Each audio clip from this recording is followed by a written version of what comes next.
नमस्कार, मेरा नाम है अदिति सिंह और आपका स्वागत है नेक्स्ट जेन भारत में।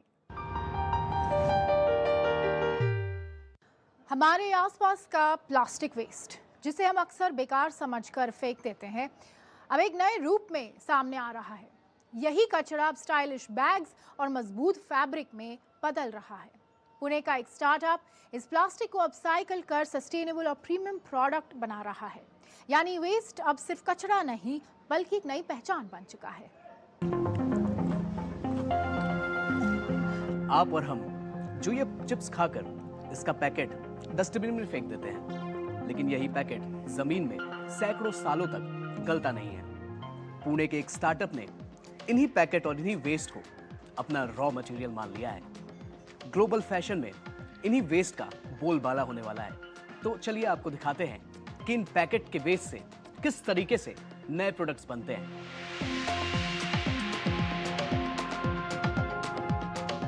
इस पूरी प्रक्रिया की शुरुआत होती है वेस्ट कलेक्शन और सफाई से। शहर भर से इकट्ठा किए गए सिंगल यूज प्लास्टिक को पहले धोया जाता है, धूप में सुखाया जाता है और फिर बिना किसी केमिकल या भारी मशीन के हाथों से इसकी पतली पतली पट्टियां काटी जाती हैं। यहाँ कोई प्रदूषण फैलाने वाली मशीन नहीं, सब कुछ मैनुअल, क्लीन और पूरी तरह सस्टेनेबल है। हम इकोकारी में ना जो चीज़ें बना रहे हैं, ना ही कि वो प्रोडक्ट ग्रीन है, हम पूरा प्रोसेस ग्रीन रख रहे हैं। जैसे आपने देखा होगा कि हम पूरा जो काम कर रहे हैं वो मैनुअल है, जिसमें कहीं पर मशीन नहीं यूज़ हो रहा हो, कहीं पर बिजली यूज़ नहीं हो रहा है। कपड़ा बनाने तक ऑब्वियसली फिर बैग बनाने में हमारा मशीन यूज़ हो रहा है। तो सारा का सारा काम हम जो कर रहे हैं ये रिसाइकल नहीं, अपसाइकल हो रहा है। पारंपरिक वे यूज़ कर रहे हैं ताकि हमको रोज़गार के ऑप्शन ज़्यादा बढ़े और ज़्यादा से ज़्यादा हम अपसाइकल कर पाए प्लास्टिक को। अब असली जादू यहाँ हो रहा है। भारत का ये पारंपरिक चरखा आपने सूती काटने के लिए तो बहुत देखा होगा, लेकिन इकोकारी में चरखा प्लास्टिक काट रहा है। इन महिलाओं के हाथों से वो प्लास्टिक जो कभी कचरा था आज एक धागे में बदल रहा है। ये एक मॉडर्न प्रॉब्लम का एक सटीक सॉल्यूशन बन रहा है। चरखे से निकला ये प्लास्टिक का धागा अब लकड़ी के हथकरघों तक पहुंचता है। बिना बिजली के चलने वाले इन लूम्स पर जब प्लास्टिक और सूत साथ बुनते हैं तो तैयार होता है मजबूत, वाटर रेसिस्टेंट और खूबसूरत कपड़ा। जो रंग कभी चिप्स के पैकेट पर था, वही अब इस फैब्रिक की पहचान बन चुका है। हर मीटर कपड़ा कई किलो प्लास्टिक को जमीन में दबने से बचा रहा है, यानी स्टाइल भी, सस्टेनेबिलिटी भी। जब से जॉब का पता चला है तो यहाँ पे जॉब कर रही हूँ और फायदा ये है कि जो कचरा है प्लास्टिक है उसका हम थोड़ा सा अच्छा यूज़ कर रहे हैं, थोड़ा कम कर रहे हैं। जो हमारे यहाँ पे बैग्स बन रहे हैं वो बड़े बड़े शहरों में लोग पहन के घूम रहे हैं, तो वो थोड़ा प्राउड फील होता है कि हम कुछ तो एटलीस्ट प्लास्टिक का कुछ तो कम कर रहे हैं और इतने अच्छे अच्छे बैग्स बना रहे हैं। इन कारीगरों की मेहनत के बाद सामने आता है असली मास्टरपीस। ये प्रीमियम हैंडबैग्स और लैपटॉप स्लीव्स इतनी शानदार फिनिशिंग के साथ बनते हैं कि पहली नजर में कोई कह ही नहीं सकता ये कभी कचरा थे। जेनजी और मॉडर्न प्रोफेशनल्स के बीच सस्टेनेबल फैशन का ये स्वैग अब तेजी से ट्रेंड कर रहा है। आजकल तो फास्ट फैशन हर कोई पहनता है, लेकिन इस बैग को कैरी करने का अलग ही फ्लेक्स है। लोग मुझसे पूछते हैं कि ये बैग कहाँ से लिया। मैं इनको बताता हूँ ये बैग तो प्लास्टिक और चिप्स के पैकेट से बना है। ये बैग काफ़ी मैं सालों से यूज़ कर रहा हूँ और इको फ्रेंडली भी है और मुझे बहुत अच्छा लगता है इसको कैरी करने का।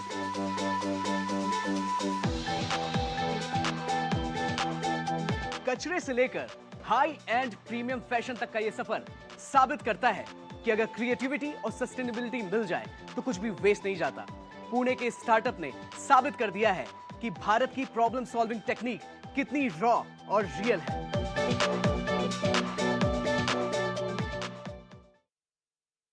आज जब दुनिया तेजी से मॉडर्न और डिजिटल होती जा रही है, उसी दौर में कुछ जगह ऐसी भी हैं जो अभी भी अपने जड़ों को मजबूती से थामे हुए हैं। राजस्थान का देवमाली ऐसा ही एक गांव है जहां मिट्टी के घर, बिना ताले के दरवाजे और गहरा भरोसा आज भी जिंदा है।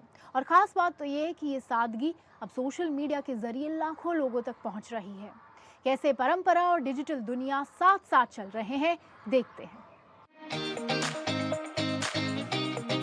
अरावली की पहाड़ियों के बीच बसा देवमाली पहली नजर में बेहद शांत और साधारण लगता है, लेकिन इस सादगी के पीछे एक गहरी कहानी है। मान्यता है कि भगवान देवनारायण ने यहीं अवतार लिया था। गांव की जमीन किसी व्यक्ति की नहीं मानी जाती, बल्कि भगवान के नाम से जुड़ी है। शायद यही वजह है कि यहाँ लोग खुद को मालिक नहीं, सेवक मानते हैं। सदियों पहले गांव वालों ने फैसला लिया कि यहाँ पक्के मकान नहीं बनेंगे। मिट्टी के घर, मिट्टी की दीवारें और खुला आसमान। यहाँ आस्था कोई दिखावा नहीं, एक रिश्ता है, एक ऐसा रिश्ता जो हर पीढ़ी को जोड़ता है। हमारे गांव की खासियत है, एक तो यहाँ पे टोटल जितने भी कच्चे मकान हैं पूरे केलू से बने हुए हैं, पीली मिट्टी से पूरे मकान बने हुए हैं। देवमाली में सिर्फ घर ही मिट्टी के नहीं हैं, रिश्ते भी उतने ही सच्चे हैं।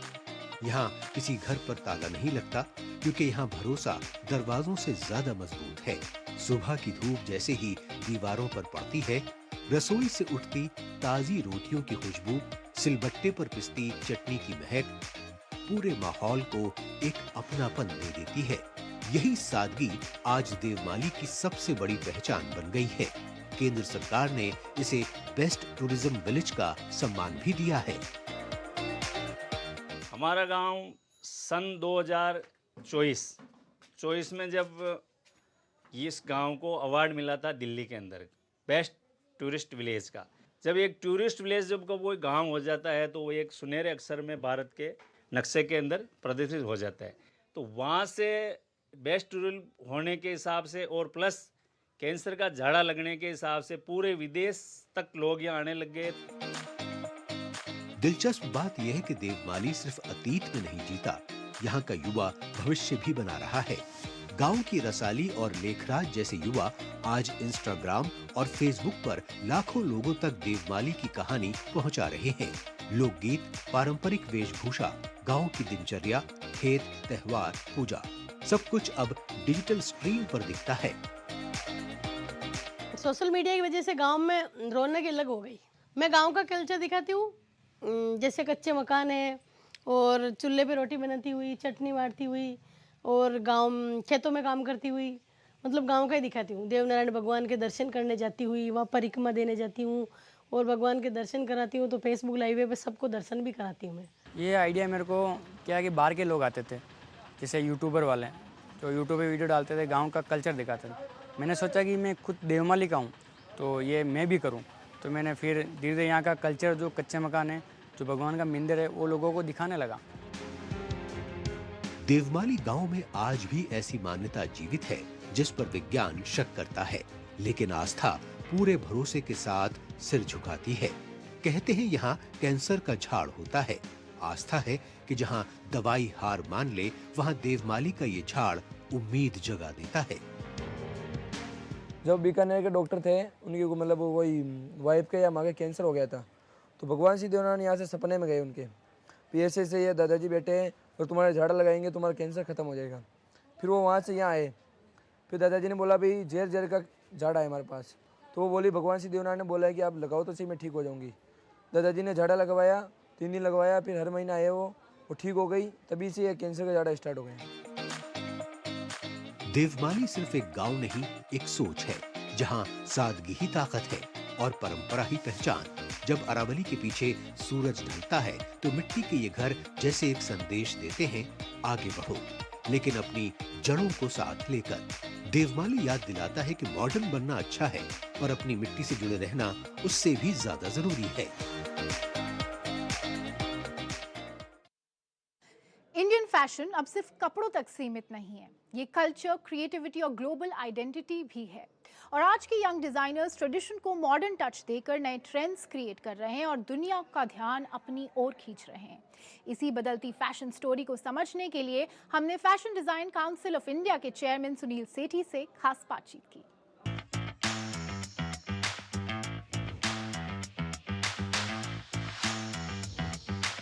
भारतीय फैशन आज ग्लोबल स्टेज पर अपनी स्ट्रॉन्ग मौजूदगी दर्ज करा रहा है और इसमें हमारे यंग डिजाइनर्स का बड़ा रोल है।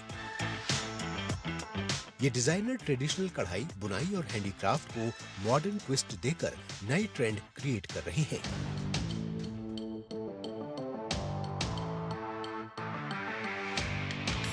इंटरनेशनल फैशन शोज में उनकी क्रिएशंस न सिर्फ इंडियन कल्चर को हाईलाइट करती हैं, बल्कि हमारे कारीगरों के टैलेंट को भी दुनिया तक पहुंचाती हैं। यही फ्यूजन भारतीय फैशन को ग्लोबल ट्रेंड सेटर बना रहा है। आपके हिसाब से भारतीय फैशन में ऐसा क्या है जो उसे बाकी दुनिया से अलग बनाता है? सबसे ज़्यादा तो ये है हमारी लेगेसी और ट्रेडिशन जो क्राफ्ट की है। यूएसपी कुछ तो होना चाहिए ना, तो यूएसपी यही है कि हमारी एम्ब्रॉयडरी, हमारे पास जो क्राफ्ट्समैन हैं वो वर्ल्ड में और लोग हैं ही नहीं। तो विदेश के जितने भी बड़े बड़े डिज़ाइनर हैं वो भी अपनी कितनी पोशाकों की जो एम्ब्रॉयडरी और कितनी चीज़ें के लिए इंडिया भेजते हैं, इंडिया से करके वहाँ जाती है और फिर वो सिलुएट तैयार हो जाती है। सर, आज जब हम दुनिया के फैशन की बात करते हैं तो भारत को आप किस जगह पर देखते हैं? जो हमारे लोग पार्ट ले रहे हैं, दे आर मेकिंग, वो अपनी एक छाप छोड़ के जा रहे हैं। जब वो हिंदुस्तान की और भारत की फैशन की छाप छोड़ते हैं तो एक रास्ता खुल जाता है हमारे नए नए डिजाइनर को जाने के लिए। जैसे पेरिस फैशन वीक, पहले हमारा एक ही आदमी जा रहे थे, अब उसके बाद हमारे 3 आदमी जा चुके हैं वहां पर, और वो बढ़ते ही जाएंगे लोग।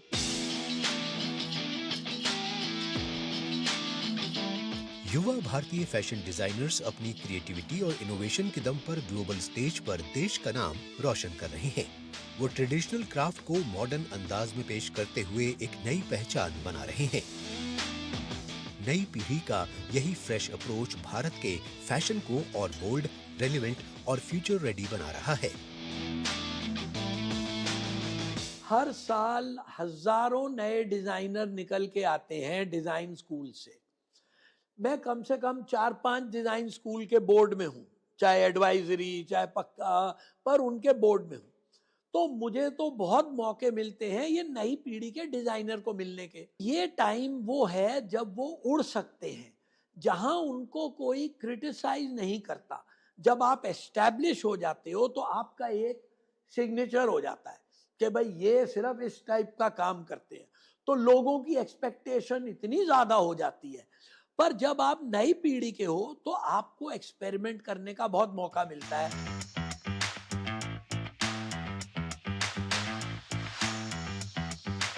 अब फैशन की दुनिया में सिर्फ अच्छा दिखना ही काफी नहीं है, अब ये भी मायने रखता है कि आपका फैशन चॉइस कितना रिस्पॉन्सिबल है।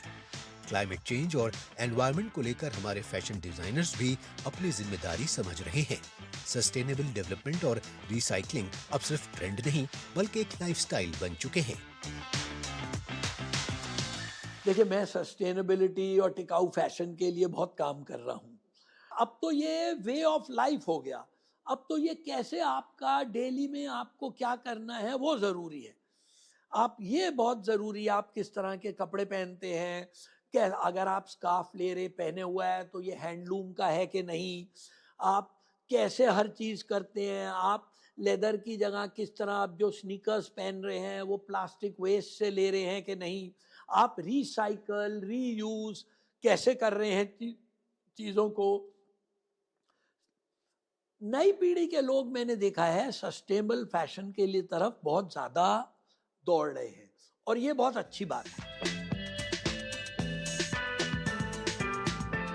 भारतीय फैशन आज परंपरा, इनोवेशन और सस्टेनेबिलिटी तीनों को साथ लेकर आगे बढ़ रहा है। यहाँ यंग डिजाइनर्स और स्किल्ड आर्टिजन्स मिलकर एक ऐसा फैशन फ्यूचर बना रहे हैं जो सिर्फ खूबसूरत नहीं बल्कि बदलाव की सोच से जुड़ा है।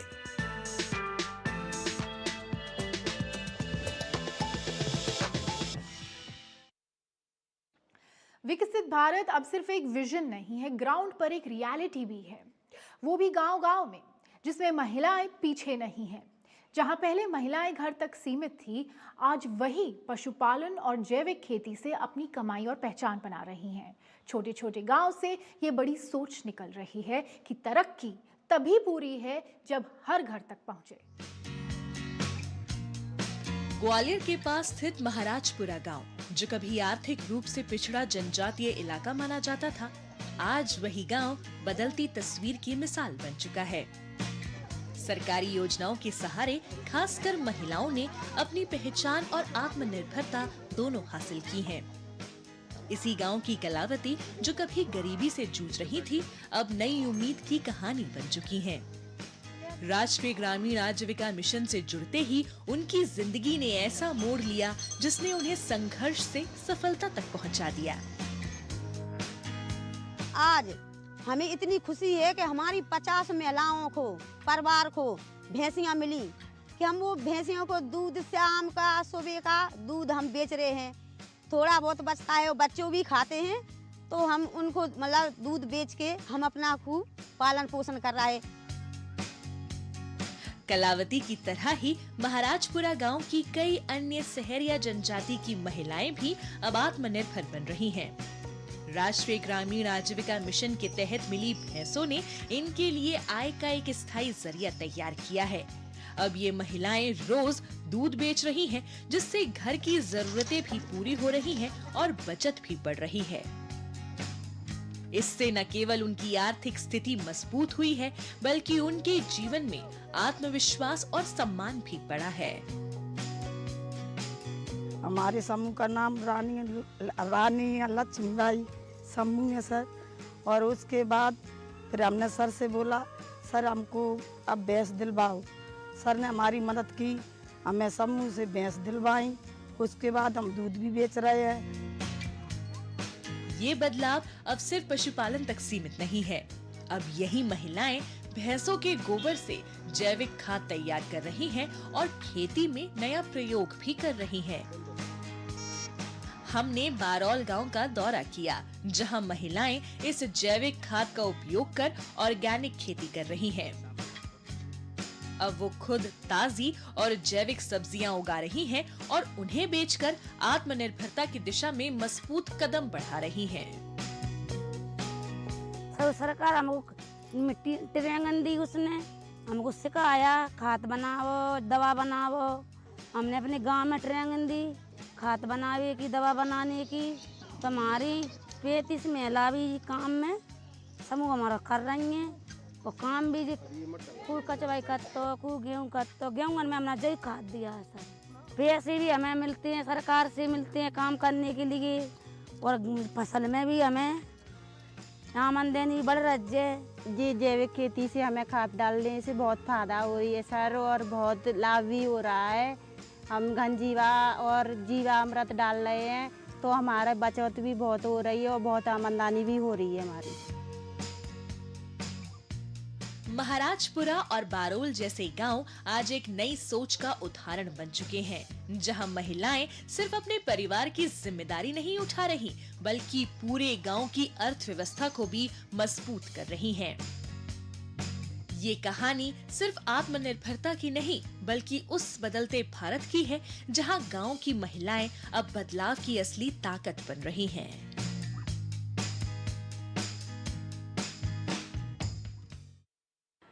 देश में स्पिरिचुअल टूरिज्म की तरफ अट्रैक्शन तेजी से बढ़ रहा है और इसमें युवाओं की भागीदारी साफ नजर आ रही है। मथुरा, वृंदावन जैसे स्थल अब सिर्फ आस्था के केंद्र नहीं है, बल्कि जेनजी के लिए ये एक नया एक्सपीरियंस बनते जा रहे हैं। क्लब्स और पार्टियों की बजाय अब कई युवा सुकून और बैलेंस के लिए स्पिरिचुअलिटी की ओर बढ़ रहे हैं। तो कैसे बदल रहा है इंडिया का ट्रैवल एंड टूरिज्म, देखते हैं।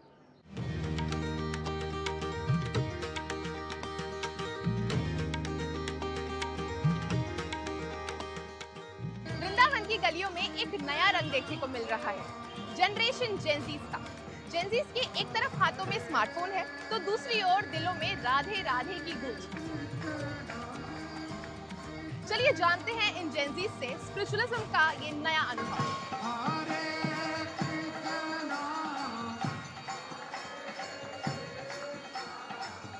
क्लब्स की तेज बीट्स और वीकेंड पार्टीज से दूर आज का जेनजी धार्मिक स्थल और संकीर्तन में अपनी असली खुशी खोज रहा है। माथे पर चंदन का तिलक और कीर्तन की धुन पर झूमते ये युवा बता रहे हैं, अध्यात्म अब बोरिंग नहीं, बल्कि आज के यूथ की असली पीस थेरेपी बन चुका है। यहाँ पे आके माइंड बहुत काम हो जाता है, पीसफुल हो जाता है, जेंजीज को भी आना चाहिए, यहाँ पर बहुत पॉजिटिव वाइब्स हैं यहाँ की। पीसफुली फील होता है, ऐसा नहीं कि बाहर की दुनिया बहुत डिस्टर्बिंग टाइप है, यहाँ पर हमें शांति से रहना है तो बिल्कुल अपने मन से सोच सकते हो, विचार कर सकते हो और बाहर की भीड़ को छोड़कर यहाँ पर आप आराम से रह सकते हो। कल तक जो धार्मिक स्थल सिर्फ बुजुर्गों की जगह माने जाते थे, आज वही सबसे ज्यादा युवा नजर आ रहे हैं। पढ़ाई, करियर, नौकरी या बिजनेस, हर तरह के प्रेशर के बीच सुकून की तलाश ही युवाओं को इन धार्मिक स्थलों तक खींच ला रही है। हमारा एक्चुअल परमानेंट गोल क्या है वो हमें नहीं पता है, तो जब मैंने भगवत गीता रीड करना स्टार्ट किया तो मुझे मेरा लाइफ का एक्चुअल गोल पता चला। और देन उसके बाद में हम देखिए बहुत ज़्यादा डिस्टर्ब यंग जनरेशन में हम कैसे स्कूल स्टडी के लिए बहुत ज़्यादा डिस्टर्ब रहते हैं, डिप्रेशन में जाते हैं, जैसे रिलेशन में भी रहते थे, बहुत सारे डिस्टर्बेंस आते हैं। सो एक पीस नहीं मिलता है लाइफ में। लेकिन जब हम डिवोशन में आते हैं, हम भक्ति करना स्टार्ट करते हैं तो हमें लाइफ में एक पीस मिलता है। जी हाँ, सुकून की तलाश में अध्यात्म की ओर बढ़ते ये युवा न सिर्फ खुद को खोज रहे हैं, बल्कि बढ़ती भीड़ धार्मिक टूरिज्म को भी नई रफ्तार दे रही है। देश भर के आध्यात्मिक शहरों जैसे वृंदावन और मथुरा में उमड़ती भीड़ छोटे छोटे व्यापारियों के लिए भी नए मौके लेकर आ रही है, चाहे वो होटल हो, रेस्टोरेंट हो या छोटे छोटे फूड स्टॉल्स। वृंदावन की गलियों में हर स्वाद अनोखा है, चाहे वो गर्मा गर्म कचौड़ी हो, स्वादिष्ट पेड़े या फिर रिफ्रेशिंग लस्सी। यही तो वृंदावन की असली पहचान है। मथुरा वृंदावन का सफर सिर्फ दर्शन तक सीमित नहीं, यहाँ की रंगीन बाजार और स्वाद भी दिल जीत लेते हैं। तो भगवान जी ने ये मलाई पेड़ा है वो माखन खाया था, उसी से प्रसाद से सब प्रसिद्ध है। और मथुरा वृंदावन के पेड़े बहुत ही अच्छे हैं। दिन भर की रौनक के बाद शाम होते ही युवा यमुना घाटों की ओर रुख करते हैं। नाव की सवारी और भव्य यमुना आरती का सुकून भरा नजारा पल भर में सारा स्ट्रेस मिटा देता है।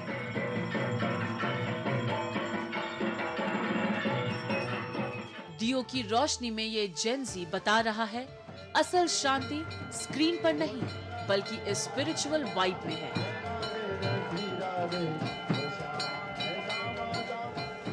तो कुल मिलाकर वृंदावन एक आस्था का केंद्र नहीं बन गया है, ये जेंजी के लिए भी बहुत खास बन गया है। यहाँ पर डेली सैकड़ों जेंजीज आते हैं और शांति और सुकून की खोज करते हैं।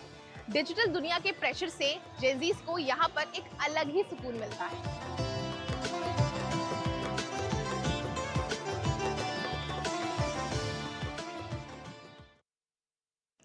आज के शो में इतना ही। अगले एपिसोड में आपसे फिर मुलाकात होगी, तब तक के लिए धन्यवाद।